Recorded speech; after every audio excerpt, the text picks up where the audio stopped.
Welcome. Today I'm interviewing the beautiful Abi Arcangel. I know it sounds like her name. I just changed it just a little bit because I couldn't help myself. She is such an incredible soul. She works on a charity as well as being an incredibly powerful healer. So I'm going to let her introduce herself because there are no words for how incredible this woman is. Hi, Abi. Thank you so much for joining us. Hi. Okay, so I'm Abby. So now I'm a certified medical intuitive. Yay! Yes, you are. Yes. I'm also a theta healer, and yeah. So I usually joke that I'm a juggler because I do a lot of things. I like doing a lot of things. Aside from healing, I do communications work, and as you mentioned, I had a charity foundation here in the Philippines. In terms of career, I've had a pretty circuitous path. I actually started in pre med. So when I was in college, I took up biology. I finished biology. I continued to med school. And it was on my third year when I quit med school. I disappointed a lot of people. I got flack, but I was getting sick. And I got really sad when I saw patients dying. And, at that time, I did not know anything about empaths. So, in hindsight, I really did not know how to protect myself from all the energies in the hospital. So, that's why, I was so affected. And, after that, I just wanted to take a break. I wanted to do something fun. I wanted to be creative. And then I switched to interior design, totally different. Wow. So I finished interior design also, and then I liked working with clients, designing their homes, designing their offices, but something was still lacking. And then To ask you to there's design my really office, it's a yeah, disaster. yeah. And then I ended up in business school. So I finished grad school, and then I ended up doing first communications in government and then corporate communications. And then so how did I come into healing? Well, in 2020, in 2020, I had my first theta healing session, and I loved it. I was called to try it because I was at a point when I was in another, yet another pattern of impending burnout. So that was my cycle. It was really something new, do, and then burnout. So yeah, so theta healing helped me understand, my issues and helped me understand other people better also. So, now I you during the pandemic, I read about an article from Adam Grant, and he talked about languishing, and that was the perfect term for me. Like it was my life was okay, but it wasn't stellar, but it was good on paper. I had a stable job, I had good family ties, great friends. I was doing, volunteer work, so I was doing a lot of meaningful things, but I was just uninspired, and I was so exhausted. I was Yeah. really, really exhausted. And, now I cringe, remembering those memories when I really, just kept on drinking coffee and energy drinks. And, like I would nap in the car, in the parking lot just so I can do everything. And, it was my issues of, having to do everything perfectly. And I cannot say no to people. And Superwoman syndrome. well, yes, yes. So yeah, so that's what I worked on, and then since then I've been taking all the classes they've been offering online, and then I saw your course, and then I was like, something new, and I had to take it. So here I am now, and I feel in a way like it's a coming home because I was in med school. But this holistic healing really makes sense to me, and yeah, it really makes sense to me, and I'm just blown away, like learning about it and swapping with classmates and working with clients. So it's been an amazing ride, and for someone who did not really plan on ending up here, but let myself be guided, I'm just grateful. I'm gonna say you're not a juggler. I'm gonna say you're an all-rounder. And I think Okay. when you have when you're like that kid that gets A's in every subject, it can be so hard, to choose one or to do one thing. Especially when you know you can help people in so many areas, those boundaries can be a bit. Yes, I was actually resonating when you were doing the interviews before, like you were in law school and then you became a healer, and I was like, wow, wow, total change. No, But yeah, you and I are like so similar because I went into law school and I was sick. But see, this is how ingrained that I said the superwoman thing wasn't me. I was sick from when I was 10, and I was still, like you said, pushing myself to get the A's and to get, like, that was how important like A-type personality achievement kind of is, in the family. And like you said, absolutely no ability to say no, complete people pleaser. Yes. But very much like you, in the no recognition of the gifts that I had or how incredible I was. And I think I need to say this to you. I think you have no idea how rare it is to have somebody that's got such a powerful business brain and such a deep, intuitive and healing ability. It is rare, girl. Like, most people have one or the other. You were like, wabam. Right? So you need those boundaries, but it's fierce. It's important, because when people are in your vibration, they learn how to balance. Yes, that's what I had to learn. Balance and listening to myself and listening to my body. Yes. Yes. Integrity, right? It really is integrity. So tell me what your favorite thing was about this course. Gosh, where do I begin? Okay. I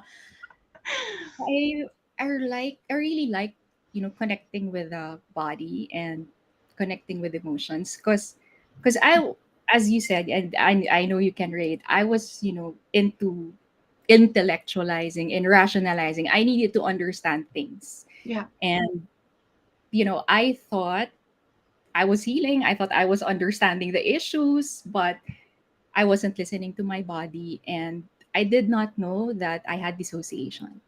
I did not know that, I was actually blocking emotions, because how would I think that when I felt so much? Like, I would cry watching interviews on TV. I would cry at our events with sick kids. I felt so much for other people, but for me, I didn't really Nothing. cry.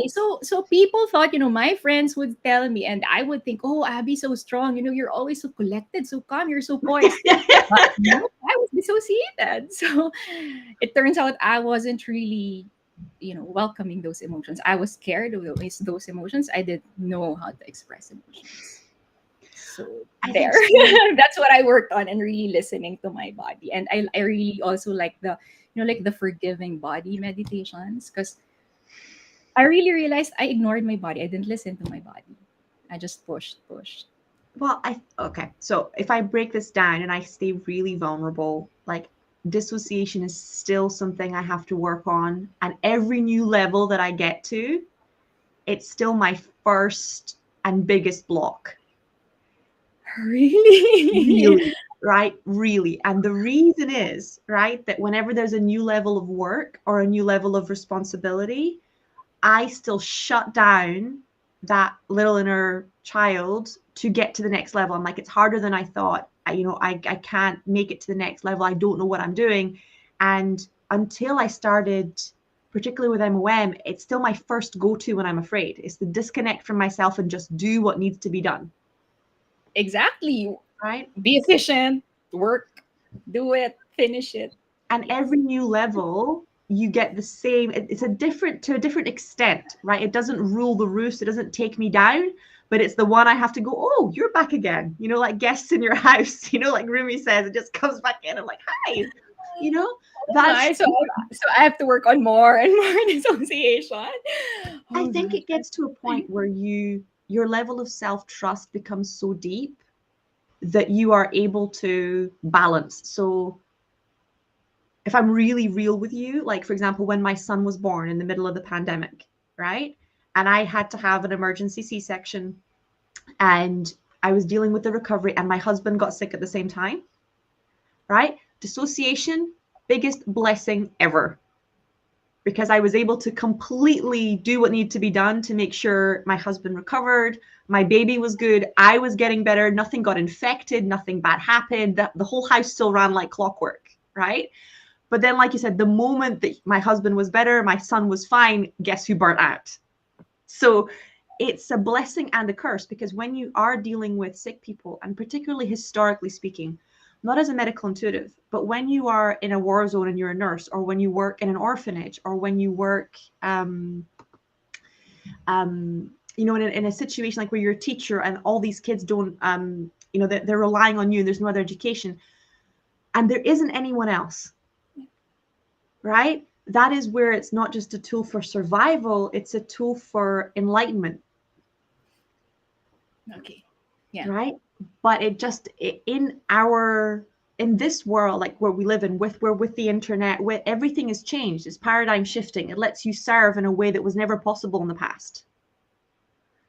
So it's not as relevant anymore. But 100%, I find that every time you get to a new level, similar things to your original, I call them the original wounds, will come up, and they come up in different ways. And then you're able to move forward. And it does, I'm not gonna lie, it does 100% get easier, but if you are ready, then it's much easier, because you don't expect not to have anything. You don't expect it just to be finished. If you go, okay, I know where my vulnerabilities are, I know where it's easy for me to let let the darkness in or slip up, then you're ready. Okay, now that you're saying that, okay, I'm good. I'm not judging my dissociation. Okay, I get that. It has its use. Yes. That's what he said. Like, there's no way. Like, there's genuinely no way. It's exactly about being a doctor, and this is why I even like when doctors become disconnected from patients, or they seem also cold. That's where I have, like you said, so much compassion for them, because it's one thing if you've seen a doctor once every 6 months. They're dealing with person after person after person after person, and then rounds of wards, and it is overwhelming unless you are disconnected. Yes, that was actually my issue when I was in med school, because I was like, my classes were fine, but how come I'm still so affected? And I was like, am I just not wired for this? But I didn't want to lose the connection. I didn't want to lose, that compassion. But yeah, I get what you're saying. I think okay, so this, I can only tell you what I do and what I did. And there's no right way, because I'm very much an empath in the same way that you are. And I really believe that we are supposed to be connected. I don't think we're supposed to be able to look at our patients or clients dying and not feel. But I do think that until you start working specifically on connecting to unconditional strength, like the unconditional, bottomless strength of God, it takes you down. So unconditional love is not enough, and even compassion is not enough. It takes a strength. There's a complete, and all of you, like, I think many of you watching who are already medical intuitives, but when you step into what you're being called to do, all of you will go through this. All of you will go through being in wards of people who are sick, or even in hospices where everybody is dying. And holding that space for those people, that only comes from completely getting out of trying to do it yourself and letting unconditional strength kick in. And I don't say that lightly. I mean, the last time I worked with young children, I fought God so much. I mean, poor creator. I mean, I fought God so much that I ended up having, like, the last round of serious sickness that I had was then. Right? I am like, God, you are wrong. You are wrong. You are wrong. You are wrong. Like, you're doing it all wrong. So, but it is when you're working on strength, you are 100% working on control, because control is fake. It's not real. And, you have to let go of your control to step into divine strength. But Jesus Christ, does it fight? If that helps. That is what I did. I worked on control and stepping into unconditional strength of God, because we're going to be asked to do things that are really, really hard. And it's like spiritual athlete. It's not going to be an easy thing to do. And there is no point asking normal people how to deal with extraordinary situations. They don't have the answer. They're like, just run away. Right. I know that now. Yeah. Anyway. Okay, my love. So tell me about what pulled you in. You said you saw this course and it kind of excited you, but you already have a very busy life. So what made you go, this is for me? Well, because of my background in med, I was really interested in physical diseases. And when I learned about, all the holistic healing, so I was thinking I wanted to understand more about how, feelings and thoughts, all the metaphysical causes of physical symptoms. So I was really waiting for the class, but then I also started researching other teachers, other courses. I read medical intuition books, but I wasn't really drawn to any course or any teacher. So when I saw that you were offering it, I was like, "Oh, Sky is offering it." And I've been watching your videos on YouTube and in Burjon, and I was saying, even with your older videos, discussing A Course in Miracles, I was like, I'm learning so much from her. I want her to be my teacher.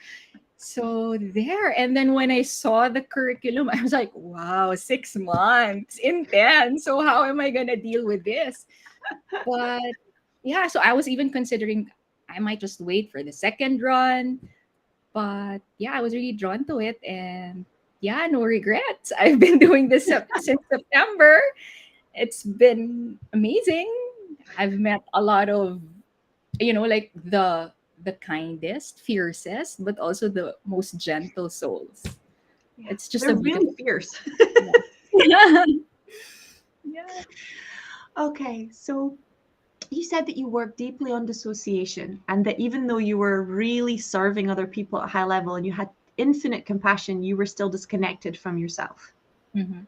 How has that shifted your life, being able to connect with yourself and being able to, even if you're not able to act on it, but you know what you're feeling? So now I really just, like connected my body and ask what's going on. What am I feeling? Because after your meditations, a lot of things came up. And I now I really listen to my body, and I'm like, oh, even the issues when I was in med school, how my body was protecting me then, like I was getting sick, but not as sick for me to be disabled or hospitalized, but enough for me to just say, I'm leaving this. That was huge for me. And then I didn't, I mean, I know that, I love protecting the environment. I'm into veganism. But in your respiratory system meditation, I didn't know I had so much sadness for the environment, those stuff. So that really helped me a lot. And, the first time I I dealt with emotions in your course was, the earlier modules, like the disc creating I'm emotions. creating So there was at one point I was just so tired. Like I was like, what's going on? I'm just so tired. And then I remembered, oh, maybe I should try her, like this creating emotion, test all the emotions on the different organs. I got exhaustion in my kidneys, confusion in my adrenals, and what else? Grief in my heart. So I was like, wow, where are those things coming from? And then yeah, and then I was just doing the meditation, and then I realized that I've repressed those emotions since I was 10 years old. I did not know how to express grief. I did not know, yeah, I just didn't know how to express grief when I lost my mom to breast cancer when I was 10. Wow. So yeah, I really didn't know. I went back to school. Everything was okay. Like I was sad, but I didn't know that was already dissociation because I saw her, like on her last breath. But I didn't know that she was. I knew she was sick. I was with her during chemo, but nobody told me she was dying.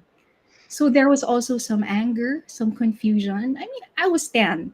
So yeah, so that was big for me. And then after that, I was doing the swaps and it still came up, the grief, the anger, among other things. But yeah, so that was the major thing for me because I thought I was already, doing a lot of healing on that.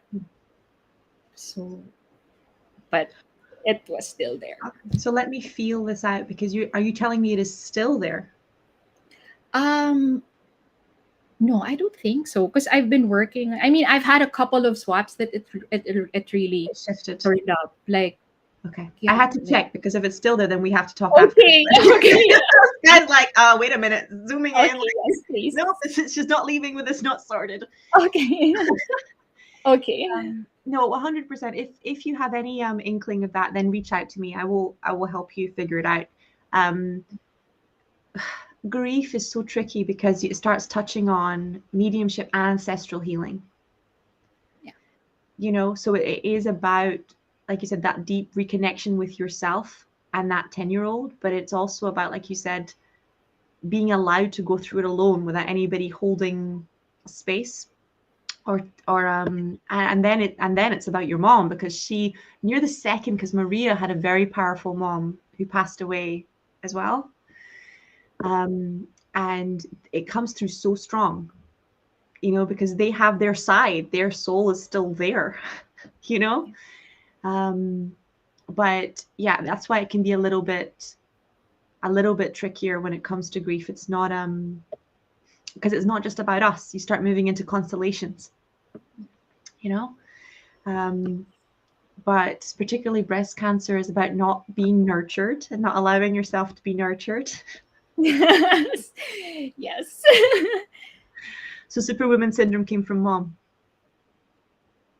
Yeah. Yeah. Yes. Yes.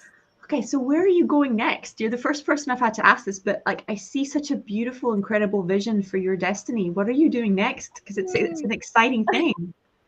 Okay, so I'm still doing some communications work, but I want to start, like a real healing practice. I'm actually starting. We're actually starting a group practice with my other classmates here, from Manila.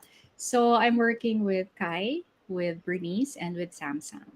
Wow. So we have this group practice. We're focusing on medical intuition.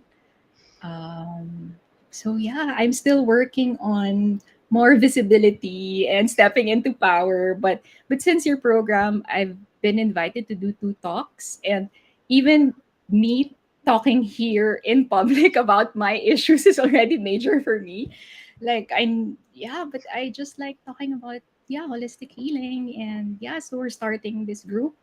Um, we call it selfo. It's for self focus, and it's actually like a play on selfie. Like turn the lens on yourself, and that's what we're doing. And our highlight is it's not selfish to focus on yourself. It's a very So powerful thing. Like you said, combining community with holistic work, I think, is one of the most important things that we're being asked to do right now. Because isolation's been on us for so long. So I'm so proud of you guys for. yes, and we have like similar backgrounds, corp people, business people, and then got into healing and loved it so much. We were studying anything and everything we can put our hands on. So we Wow, found our community and our tribe, and we're that excited. it's so needed, and I can't think of better women. You guys are incredible. Exciting. So what would you say to the newbies, or to the people who are already, like I said, they're into their theta or their EFT or their hypnosis, and they're wondering about this course?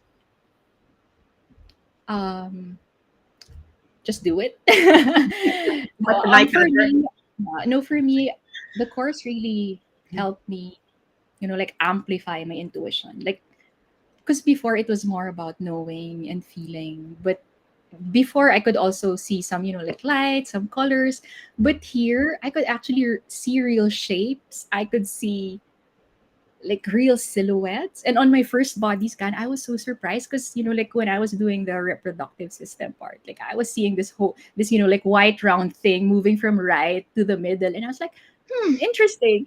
And then when I checked my app after, it was a day before my ovulation, and I was like, wow, did I really just connected my egg? And I was like, wow, it works. I mean, how could I have done that? And so for me, it will help you as a healer, but also as a person, as a soul. It will trigger you Oh and yeah. touch you and heal you in so many parts you didn't even know you needed more love and light in. So do it. So two last things when I'm speaking to you is that I keep getting told to tell you over and over again that you're amazing. Oh.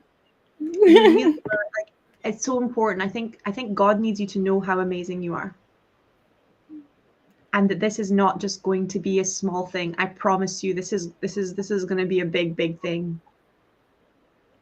So it's that shift in perspective. I need you, okay, Abby, just so you know, I need you to stop seeing yourself as small fry, because you are not small fry. Yeah, I had a lot of, like leadership issues come up also, like persecution issues. Yeah. My love, it's funny because the last interview that I did, I said that I knew that when I stepped up, especially to teach about medical intuition, that I was stepping into a trap, right? Because this is such a powerful space and a powerful topic that's still very much under a lot of fear and a lot of darkness, Yes. and a lot of control. But that I got such strong divine guidance that God would be with me, and that we were collectively breaking a generational curse that had been going on since before the witch burnings. Because there was a genocide around shamanism and, the natural ways of healing. There was a genocide around the witch burnings. There was a genocide around Indian and Chinese medicine. Yes. And that is what we are saying stops with our generation. Yeah, even now, like I'm so interested, like reading about all those things, even with the history, like even here in the Philippines, because we have those, like mostly in the provinces, like our local version of like Eastern medicine, traditional Chinese medicine. And then like people were into it before, but how come not a lot know about this, and we're not taught these things? Like it really hit me when you were talking about how Western medicine treats the body as a machine. So I really look at my body clinically, and I treat its parts. I feel something, call the doctor, call my friend doctor, go get the X-ray, ultrasound, MRI, take the pills, done. Or I'd feel aches and pains, go to the spa, get a massage, chiropractor, acupuncture.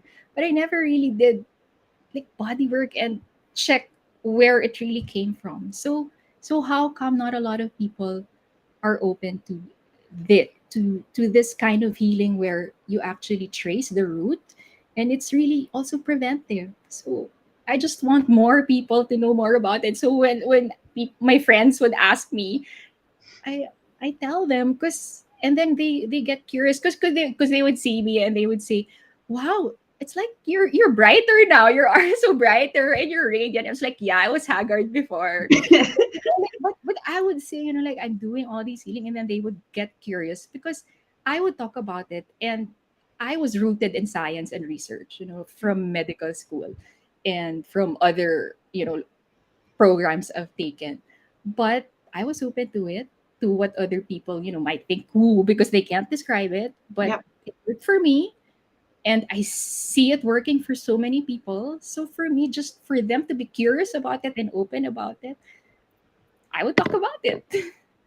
Abby, my love, like this is such an important conversation, not just for you, but I think for a lot of people hearing. But I think we're so dissociated from the pain of genocide and Holocaust and persecution, right? Because it's just too big and overwhelming.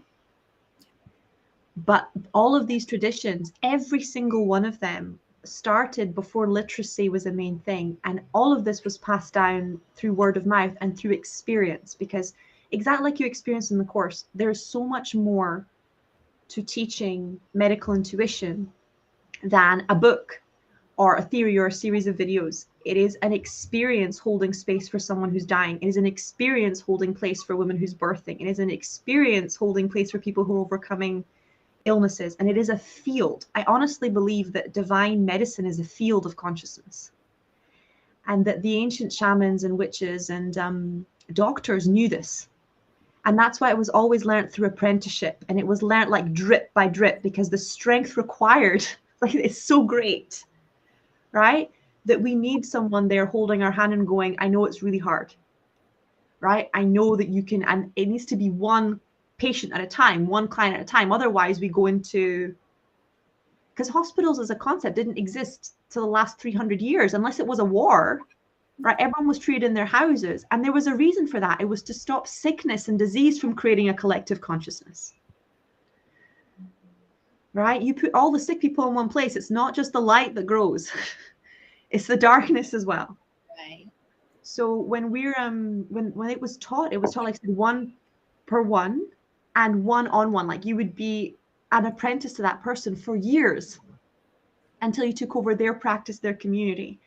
And that was destroyed when those people were destroyed. True. And in my country of origin, in Brazil, them killing the shamans is still happening. It's still a normal daily thing. And when I was in law school, I remember them literally telling me how the pharmaceutical companies would send people to India, send people to the Amazon to learn from the shamanic healers, and then come back and patent and trademark their medicine and stop them from using it in their own communities. Wow. And how, I know, right? And India was incredible. India literally turned around and created this form, and I can't remember what it's called, this massive document where they copyrighted, patented, and trademarked every single herbal and natural remedy in the name of the people, so that the pharmaceutical companies couldn't do it. But they're the only country that have done that so far. So interesting. It's really interesting, isn't it? It just, like, back to my legal days, it lit me up.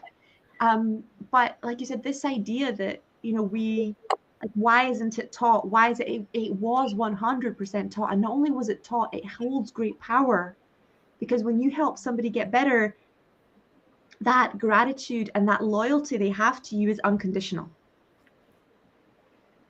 You know, and that influence that you gain with them is beyond just personal and you're my doctor. It becomes political, it becomes religious. And that is dangerous to the status quo. Right? So why it's not been taught, why it's been suppressed, is because it is so powerful. Yeah.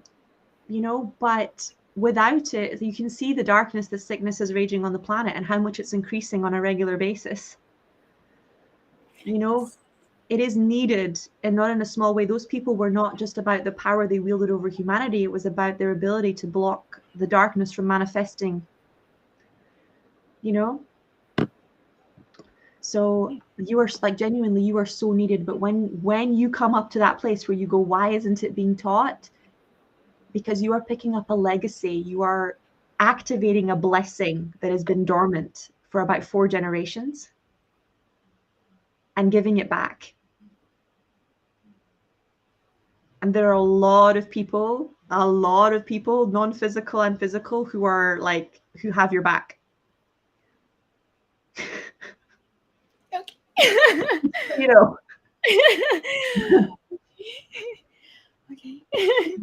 My love, you genuinely are the definition of a bridge. There's a few, there's you, there's Deepal, there's another few who are a bridge between Western medicine and traditional medicine, and who are also a bridge between, like you said, abundance in a corporate way and abundance in a natural way. You know, those bridges are sacred bridges. It's important to honor those spaces. She's like, what is she saying? I'm just kind of like... No, because here I am thinking this is my interview, but I'm learning so much from her. I'm still learning so much from her all the time. I'm learning so much from you. I'm really impressed. I'm really deeply impressed. Okay. Is there anything else you feel guided to say to the people who are listening, to the other students, that you're getting as divine guidance for them?